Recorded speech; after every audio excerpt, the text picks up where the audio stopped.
First of all, I'd like to thank the organisers for the invitation. And secondly, I realise it's running late, and I'm sure some people are getting hungry and thirsty and looking forward to a pleasant evening out. So I've tried to move along. But one of the great problems with a lot of what we do in congenital heart disease, be it mitral valve surgery that we just heard about, Epstein's and so on, these are relatively rare conditions. And in order to try and get a good evidence base as to what the best treatment is, you need numbers to come up with statistical analysis that will actually genuinely direct treatment. And aortic valve disease in children is uncommon, though we all recognize it and would think that it is perhaps one of the more common things that we see. Anyway, repair or replace. Well, what are the options for replacement? Here is a selection of valves, and when you see a large selection of valves, you know there's something wrong, because if there was a valve that was best, no one else would be wanting to invent or develop another valve. And the disadvantages I won't enumerate, but there they are. Anticoagulation that can cause hemolysis, the noise, no growth potential, and so on. But even in situations where the valve is durable, the other issue can be thrombus, and here's an example of a thrombosed valve. And of course, in children, anticoagulation is very difficult. To maintain good control, there's the issue of blood tests and all the rest of it. And another one is that any foreign body implanted into the body, and the cardiologists who replace pacemakers will recognize the fibrous capsule that develops around the pacemaker generator.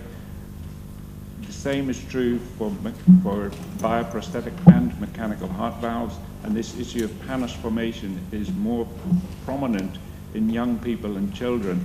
And the valve may be able to last for 25 or 50 years, but with pannus encroaching upon it, its durability may be compromised as a consequence. And as I say, here's a multitude of biological valves. They are less susceptible to the problem of pannus, but in children, of course, they just don't last. And here are some of the examples of the ways in which they fail, with just general wear and tear, calcification, pannus formation again. Of course, they're subject to endocarditis, and they're not necessarily immune from thrombosis either.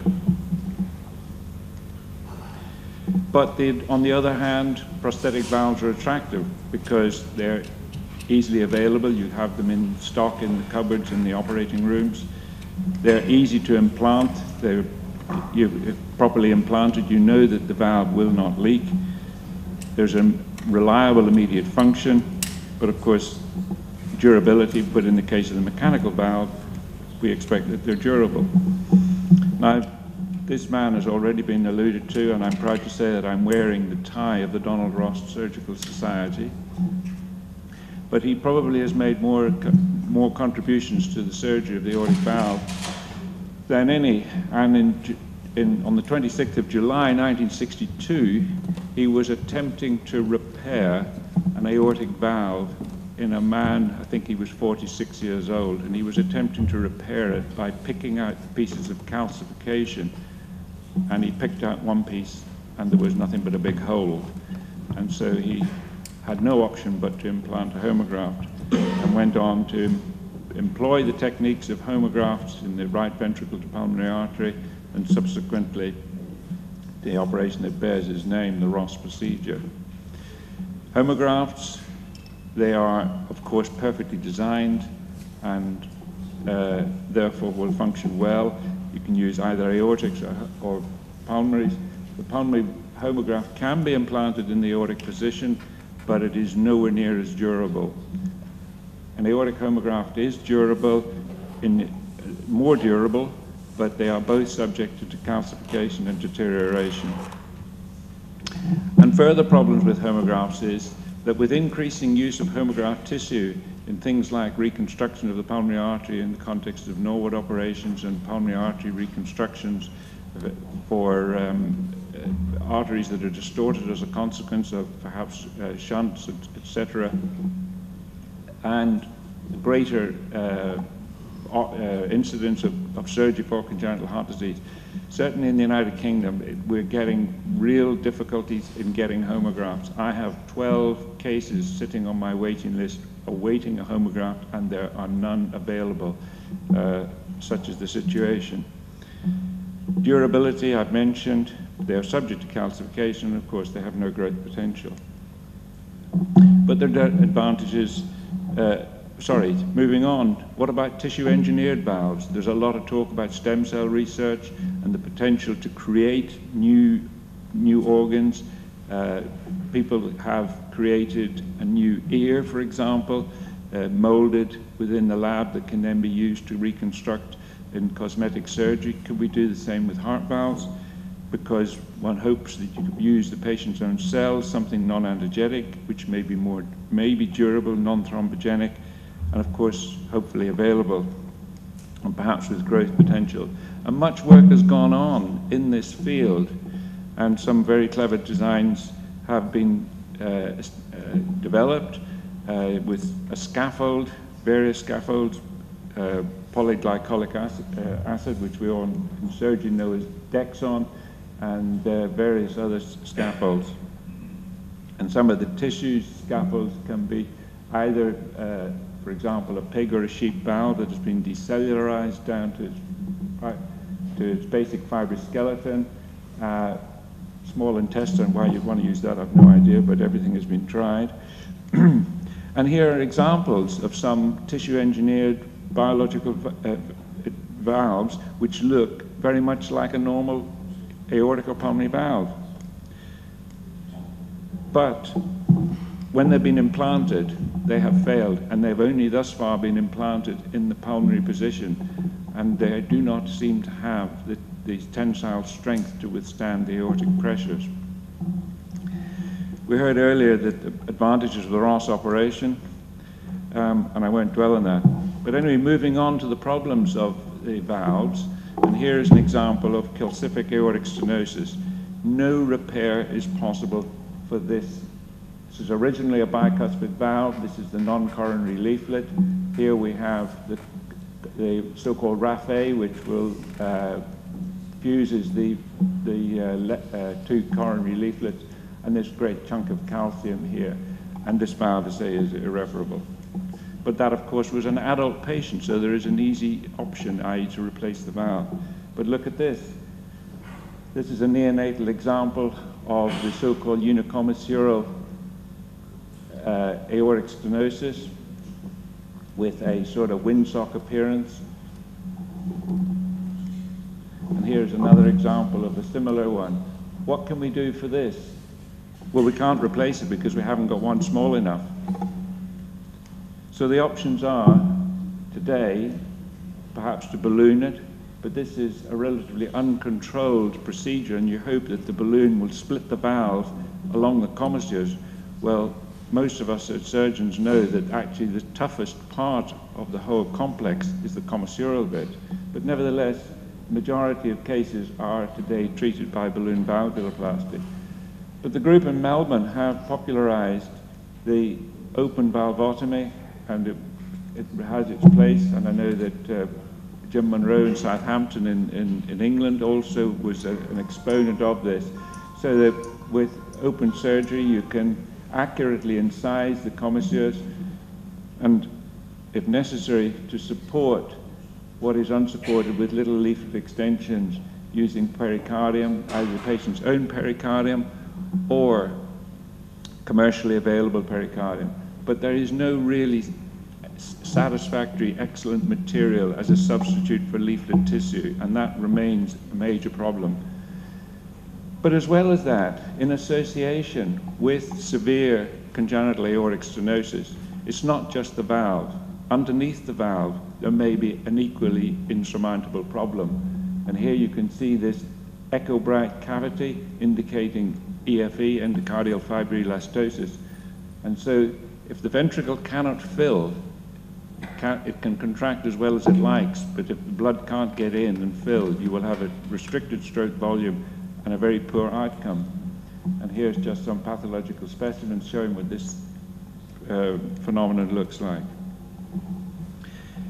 The group in Boston have had quite an experience of balloon valvuloplasty, and this is some of the published work, just showing the freedom from aortic incompetence over time, and really very respectable results with a series of 113 cases. But the sort of real numbers, about a 70% freedom from incompetence, which is really very creditable. But the rate of re-interventions, and so the vast majority have had a further re-intervention by the time that 15 years has gone by, and many have had a second re-intervention on the left ventricular outflow tract. They don't specify whether this is repeat ballooning or surgery. Some, as you've heard, will require mitral valve intervention. Some have also got associated coarctation, but the majority of the interventions are associated with the aortic valve. So by no means a perfect and one-off solution. But as was said with the mitral valve, what we're desperately trying to do is buy time until a point may come when we may be possible to implant a valve. This is, as I say, really just showing the freedom from repeat aortic valve surgery following balloon valvuloplasty, some aortic valve replacement, surgical aortic valve intervention, so an open valvotomy or repair, and of course repeat ballooning. And so anybody born with a valve like this is going to have frequent procedures. As I mentioned, the group in Melbourne have had a very aggressive, I say aggressive in the best sense of the word, surgical approach to aortic valve disease, and you can see here this relatively recently published series. And so here we have exclusively surgery, but then as time has gone by, ballooning has started to emerge, but still in the 3 years, 2007, 8, and 9, exclusively surgical valvotomy. Some of this will be the legacy of Roger Mee, who was very active in promoting this as a better procedure. And this is their survival, which certainly bears great credit to the technique, an early attrition, but the longer-term survival really very good. And here they're comparing the freedom from re-interventions from those who had an operation, S for surgery, as opposed to those who had a ballooning. And there's a very clear difference in the freedom from re-intervention rate on those who had surgery compared to those who had a balloon. Just a little, really essentially saying the same thing. Now looking at the neonates, i.e. those that were less than a month old, again, this is the surgical cohort, and these are those that underwent a balloon. And again, emphasizing the superiority of surgery over ballooning. And you may already be asking, why are we therefore not operating on these children? Well, I think part of it may be that the surgeons are trying to keep the operating field free of adhesions until as long as possible, because every time you go in, it makes it just that little bit more difficult for the next time. Looking at the infant population, again, surgery has a very good freedom from re-intervention, and ballooning better than it is in the neonatal population. Certainly the two are comparable out to about 6 or 7 years. Victor Haraska has published on this and has this algorithm as to what to do with critical aortic stenosis. He himself is an advocate of surgery instead of ballooning, but if you look here, if there is bad left ventricular function, he will advocate a gentle balloon valvuloplasty. If it's good left ventricular function, then he would advocate open valvotomy. And if there is EFE and or a small aortic annulus, then it may well be that the Roscona procedure has to be considered. And so multiple possibilities, and this is a very wide spectrum of disease process for which there is no one single answer. Where ballooning has taken place, as I say, it may well produce a tear, and this is just one of the ways that it can be repaired by the surgeon in association, of course, with a valvotomy for the remaining commissural fusion. And of course, this looks very nice, but please remember, the diameter of this is probably only 6 or 7 millimeters. So the room to maneuver, if only it was this size, the operation would indeed be very easy. This is a very complicated slide or diagram from Dr. Tweddle, who had reported on the aortic valve repairs and versus replacement in a neonatal population. And really what he's saying, where there was replacement, well, there was reasonable sort of freedom, but the more complex the repair became, the less likely you were to get a freedom from reoperation over time. Really telling us what you might expect. So, in essence, for a critical aortic stenosis in the neonate and infant, certainly ballooning is one option. Otherwise, open surgical valvotomy as a repair should be considered. Now, moving on, here we have an example of bicuspid aortic stenosis. So here, this will be the non-coronary leaflet, right coronary and left coronary leaflet, which is the most typical form of fusion. So what can be done with this? Well, the group in Chicago have followed a policy of, in selected cases, tricuspidization of this. And I've highlighted this in red because so many of the publications on this topic are a very selected population, making any analysis and a guide to what should be done that much more difficult. And so they're dividing this and then creating 3 leaflets using usually some sort of commercially available pericardial substitute, or some groups will use the patient's own pericardium and tan it in glutaraldehyde. But therein again, there is no perfect material for this, and this is just to demonstrate how this is done along the edge. Now, of course, the moment you do this, this stuff has got no growth potential, so that the valve is going to really remain somewhat fixed in that size. But nevertheless, they have published and say this is their outcomes in this sort of tricuspidization, and these were the patients who were less than 1 year old, so a total of 16, and you can see that the sort of freedom from aortic valve replacement really out at about 10 years is at best about 50%, and really the majority have had to have the valve replaced by the time they reach their sort of mid-teens. But again, it has bought time to enable a further operation, a more conventional operation, shall we say, to be achieved.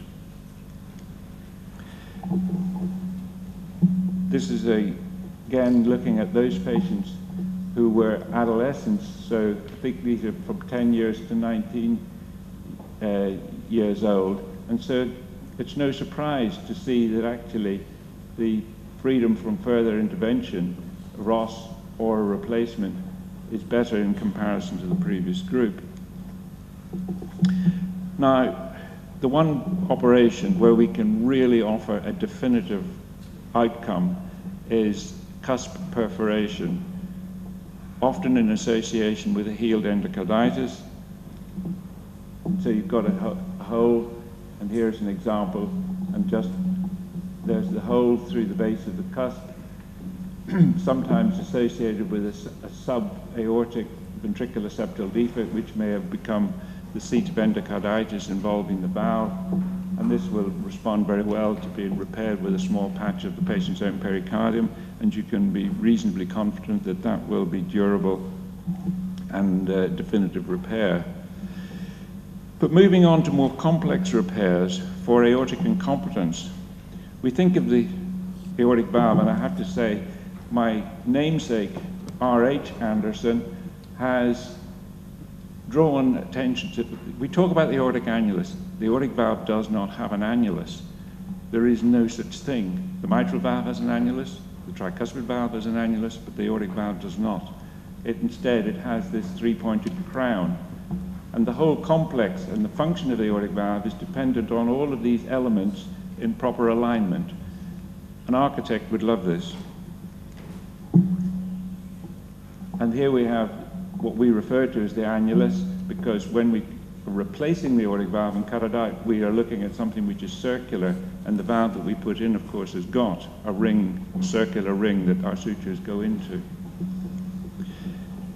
So there are various techniques for a leaking aortic valve, particularly the tricuspid valve that's associated with annular dilatation.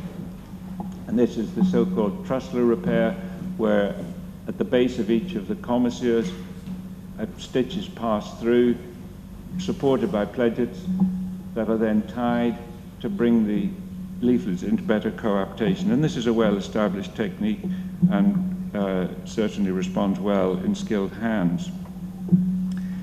The issue of an incompetent bicuspid aortic valve is more of a challenge, and quite often the regurgitation is due to prolapse of the common leaflet guarding the two coronary sinuses.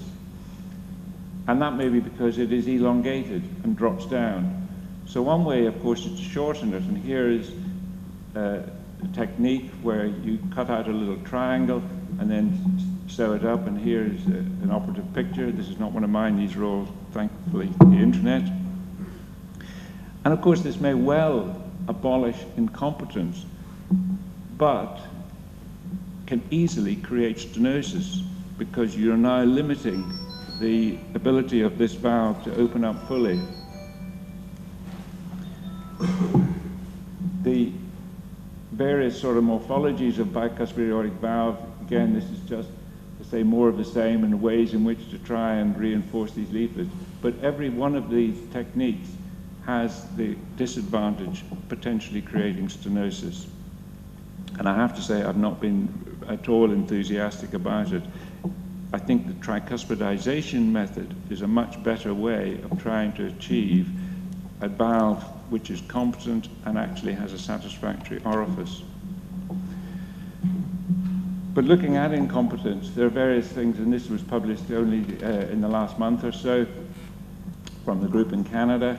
And of course, here we have years after the aortic valve procedure, so there's an aortic valve replacement, and not surprisingly, over the course of 6 years, there wasn't much need for re-intervention. The Ross procedure fares very well, but with repair, the probability of recurrent aortic incompetence was anywhere up to 30% over the course of 6 years.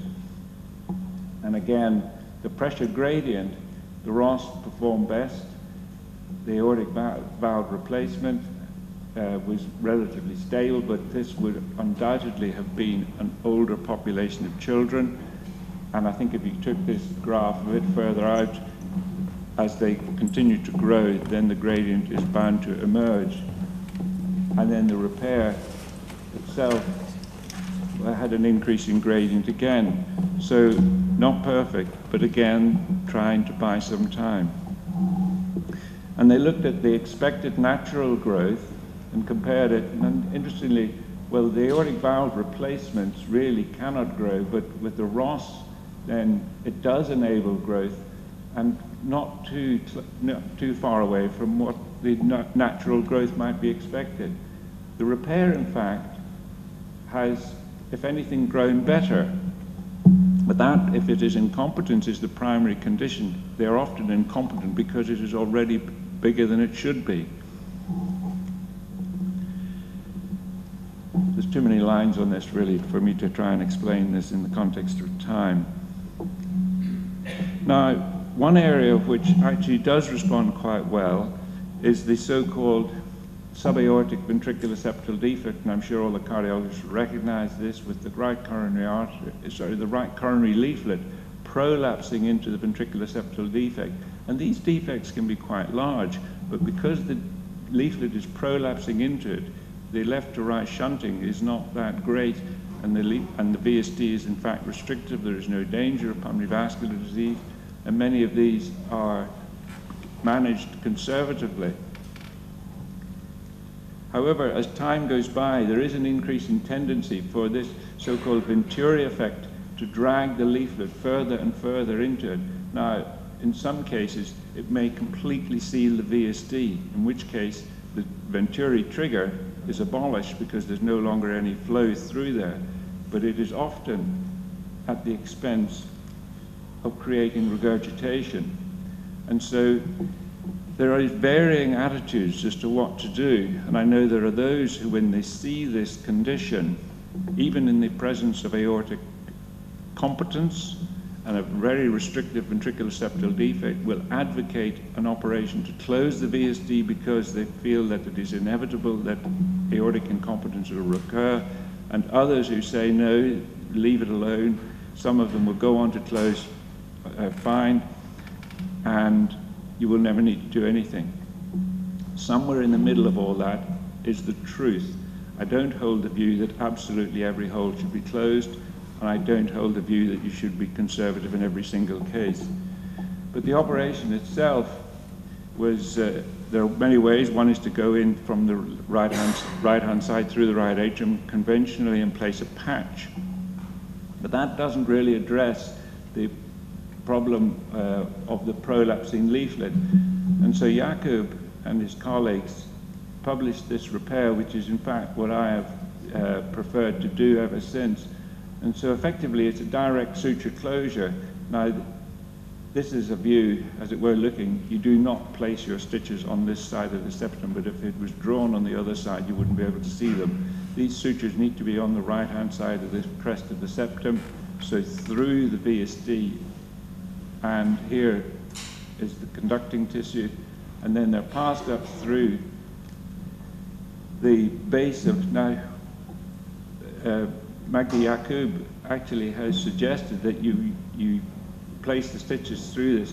I don't think that that is popular now, but the stitch goes through, up and out into the aorta, so it is lifting the septum and bringing the whole thing into alignment again. Having done that, you will find that you've got, rarely are they bicuspid valves, but usually what you find is that you've got a leaflet which is pulling, as it were, away from the wall of aorta and needs to be resuspended. And with resuspension of the leaflets, either by plication at where it meets the wall of the aorta, or central plication, a competent valve can be achieved, and that should be a durable result. So it's one of the more rewarding forms of aortic valve repair to do. And moving on, we don't really see it, but in the developing world, rheumatic fever still exists, and as we all know, it can affect your cardiac valves, and it usually has a combination of fusion of the commissures, thickening of the leaflets, and results in a mixed stenosis and regurgitation, and represents quite a challenge. And my colleague here, Professor Kalangas, and his associates in Geneva have worked on these with cusp extensions to overcome this combination of stenosis and regurgitation. And this is just looking at the freedom from, or probability of re-intervention according to what was used. So if you use fresh autologous pericardium, it seems to fare better. There's a stuff called photofix pericardium, which didn't do too badly. But worst of all was bovine glutaraldehyde fixed pericardium, which is commercially available.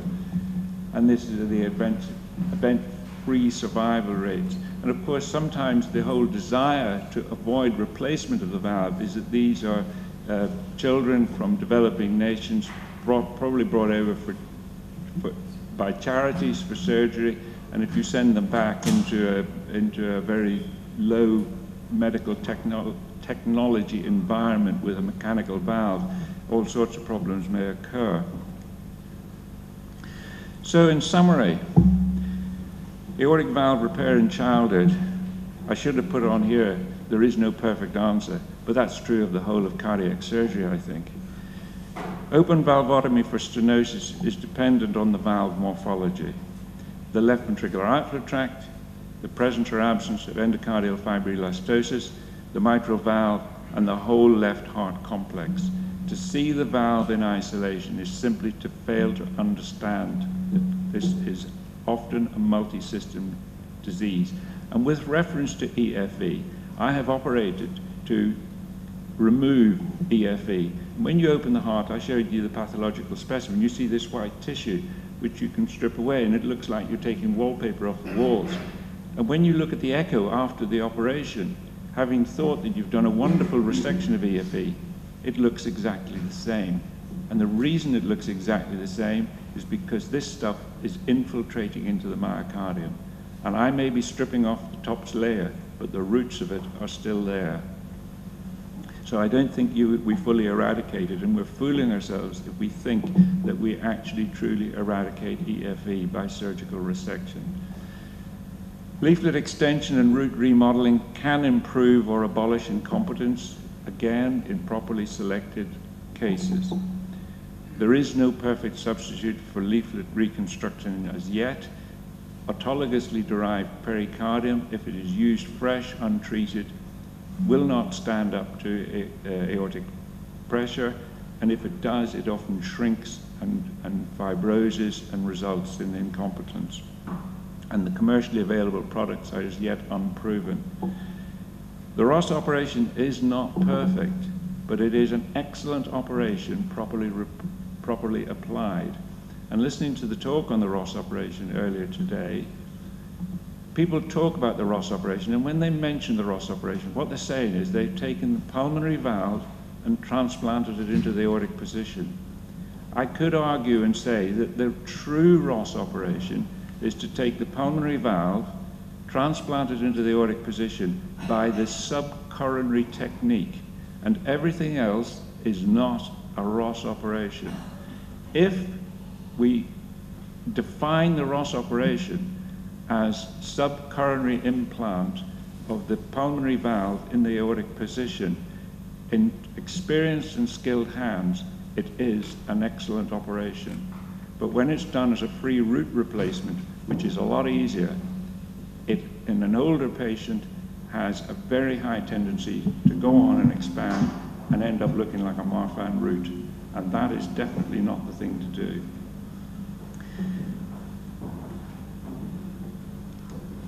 So, all I can do is conclude to show you where I work. And though the hospital is ancient, I'm aware that it is still a youngster in comparison to some of the great buildings of Athens. And at night time, occasionally, it looks as beautiful as this. And it's almost getting towards nighttime here as well. So thank you very much for your attention.